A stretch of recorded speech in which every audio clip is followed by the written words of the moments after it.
Hi everyone! Okay, so this video is over histogram guided notes. So on the first thing, it wanted you to represent data sets with histograms.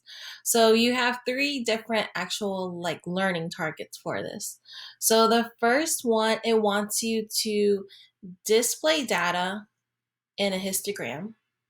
The next one, it wants you to analyze data in a histogram. And the third one is to describe data in a histogram using the center, spread, and overall shape. And so there are some key words that you kind of have to know. Let me move myself around. Okay, so the first one is a histogram.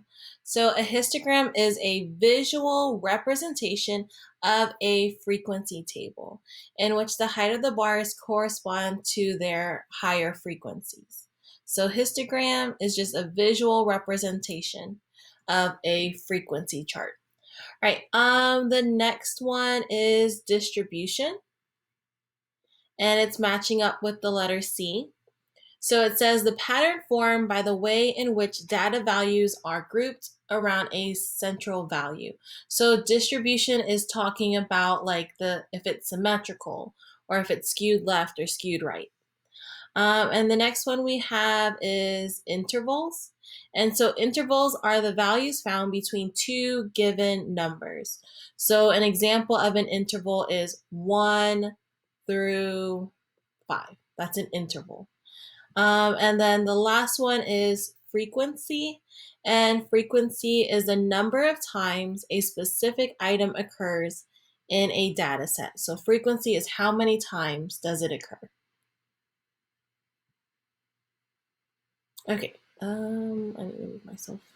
Oh, I could go over here. Okay, so we have to review some bar graphs. So on the right side, it says circle the most popular sport in the histogram.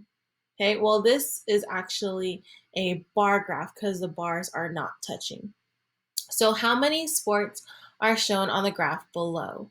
So below you have basketball, soccer, volleyball, and tennis.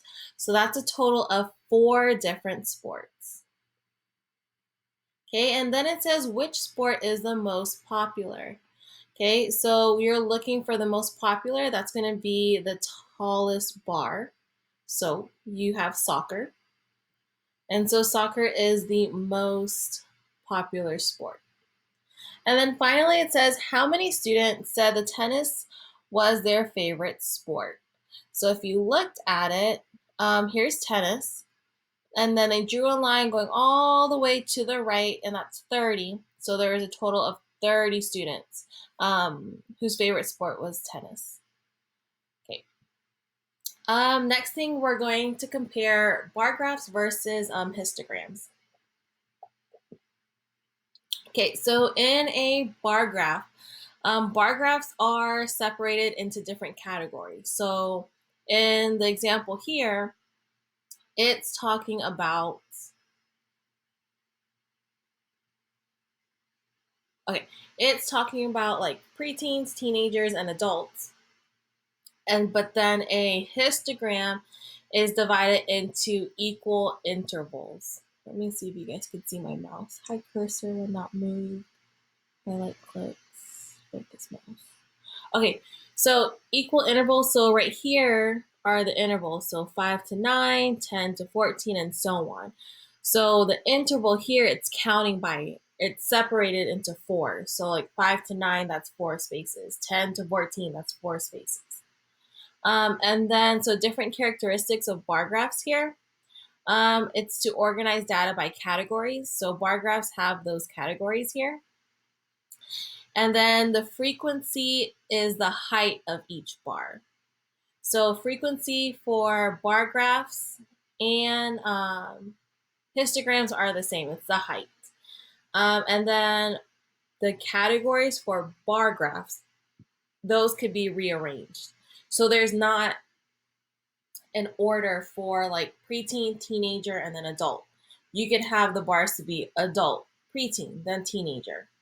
And then the bars may or may not be touching. So for histograms, it says it organized data by equal intervals.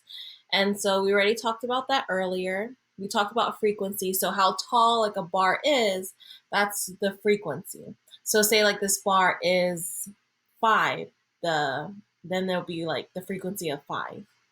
And then bar intervals must always appear in numerical order.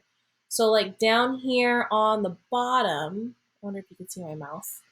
Um, you have like 5 to 9. Well, after 9 is 10. So then you have 10 to 14. After 14 would be 15 to 19. So in histograms, those have to be in numerical order. So from least to greatest. And then in histograms, what I always remember is that the bars are always touching. Okay, so then we're going to go ahead and figure out how to create a histogram. And so on your Edgenuity, it's really important that you know the steps because they want you to do it in a specific order. Okay, so the first step, it says to label the x-axis and choose the interval.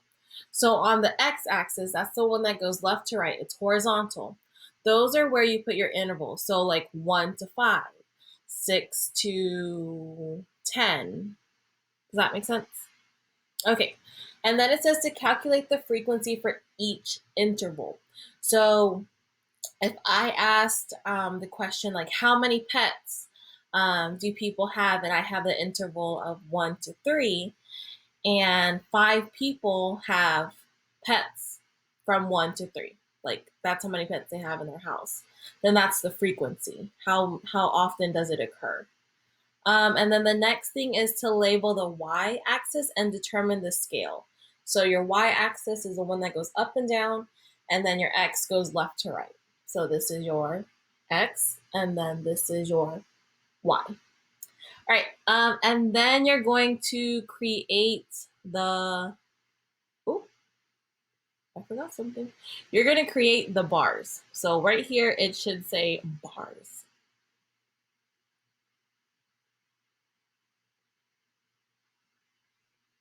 Oh, this is awful handwriting. Okay, bars go there. And then you're going to make your title. Okay, so the next thing, so those are the steps how to make a histogram. And then you're going to choose like your interval. So on here, it says circle the smallest and greatest values of time. Okay, so the greatest one is 4:45. And then the smallest one was 0. Okay, so down here on the bottom, I labeled, so this is your x-axis. Remember, it's the one that goes left to right. And on your x, that's where you have your different intervals. Okay, so after you have like your intervals, now we have to figure out how many times does this occur. So they already filled out the table there. But now we have to look from 0 to 59 hours. We have to figure out how many times does that occur. So on your guided notes, they kind of highlighted it in blue. So you have 1, 2, and 3. So 3 people fall in that hour interval. So from 0 to 59 minutes or 59 hours, that's how often it occurs. So the frequency would be 3. And then you have from 1 to 159. And so these are in black. Let's see if this thing works. Okay, so you have 1.59. So you have 1 here, 2, 3, 4, and then 5. So this occurs 5 times. So the frequency would be, oh, what? 7. Hold up. Let's look. 1, 2, 3, 4, 5. Oh, it should be 5. Okay. So not 7 because it happens 5 times. Ooh, Mr. Ringel's learning a lot. Okay. And the next thing, now we can like determine the scale. Like the scale is the y-axis. What do we want it to count by? So it's basically going off the frequency. So like if we had a frequency of 15, you would want your scale to be up to 15. Okay, so it says determine or circle the greatest frequency. So the greatest frequency is 7. So that means we want this y-axis to have 7 on there. So it says label the y-axis and determine the scale. So what's really could be tricky is that so your y-axis is the scale and then your x-axis is the interval. So interval, scale, x, y. Okay. And then next thing it says, so now we can create the bars and the title. So it says circle the bars. Hold on. Calculating. Circle the bars. Oh, okay. So like here, this one, it says a frequency of 3. So then you also have like a frequency of 3 here for this bar because it has to match. And then also from 1 to 159 has a frequency of 5. So when I look at that interval down here, it has to go up to the number 5 because your frequency chart and your histogram has to be equal to each other. And then you want to go ahead and figure out the title. And the title it says time spent studying. So there were 3 people who were studying less than an hour. There were 5 people who were studying from 1 hour to almost 2 hours. And then the list goes on. Okay, so now we have to like analyze the data in a histogram. So they already given you this histogram, and now you have to like answer these questions based on your histogram. So it says, what is the range of study times? And so whenever it's talking about the time, you are looking down here on the x-axis where the hours are. So the range is from your smallest number to your largest number. So you have 0 to 5 hours. Am I right? Yeah, 5 hours because 459 is like 5. And then it says how many students spent more than 3 hours. So what you would do is you would figure out where 3 hours is. And so it's representing in this section. So there are 4 students who were studying for about 3 hours.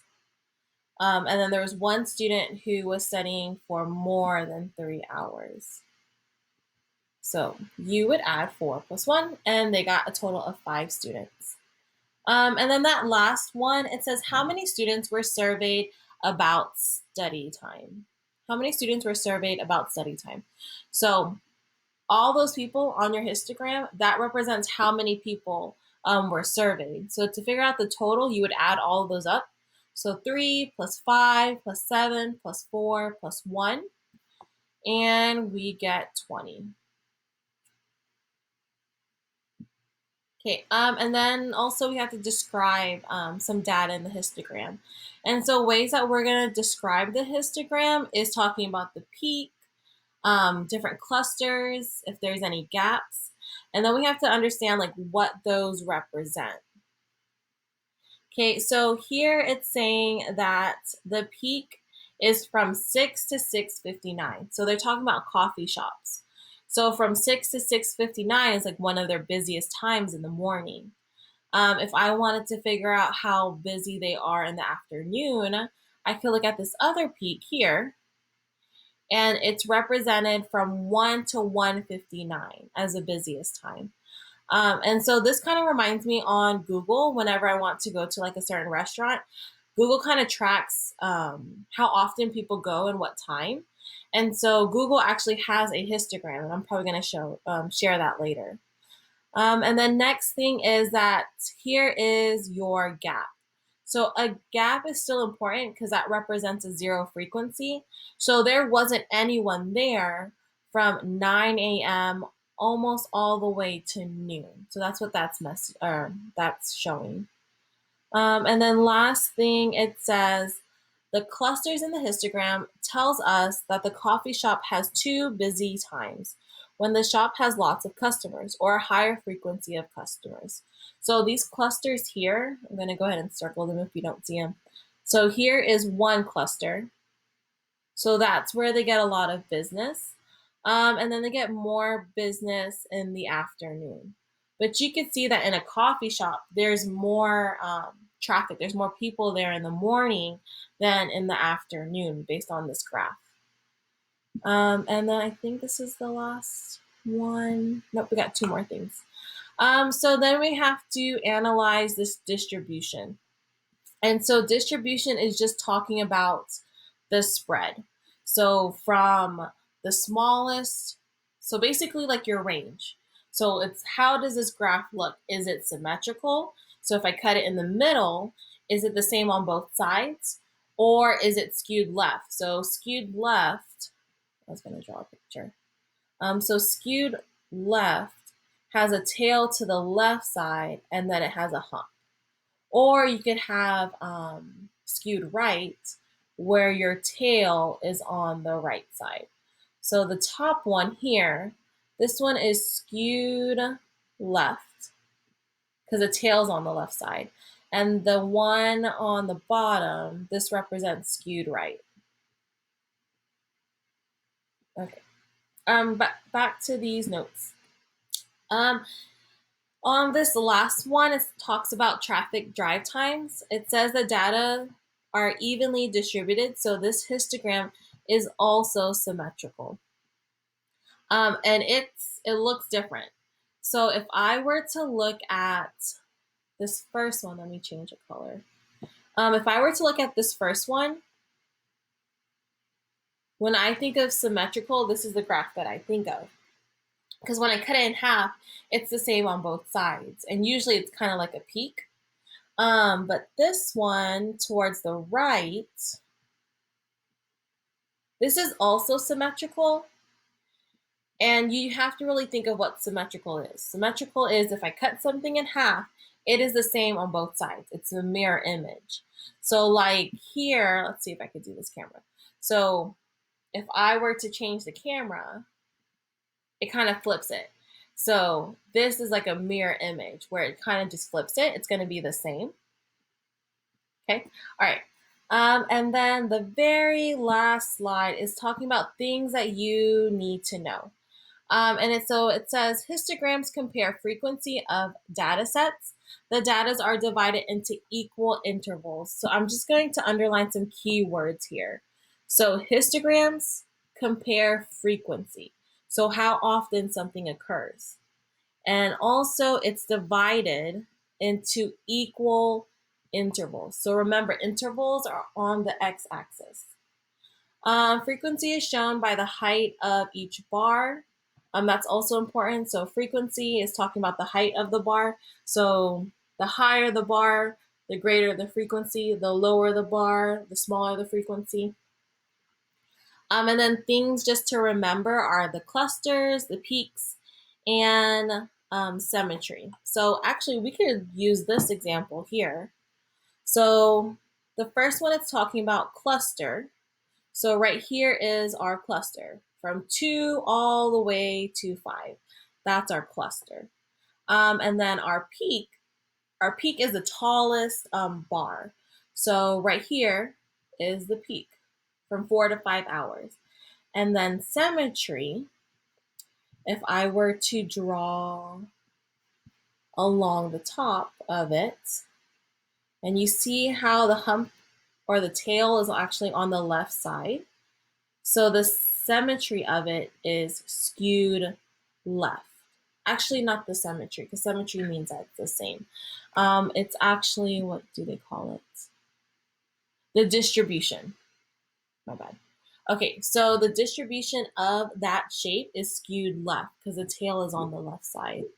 Well, I hope that this video helps. Let me know if you have any other questions. I think this is going to be the only video that I make for histograms because it took me so long.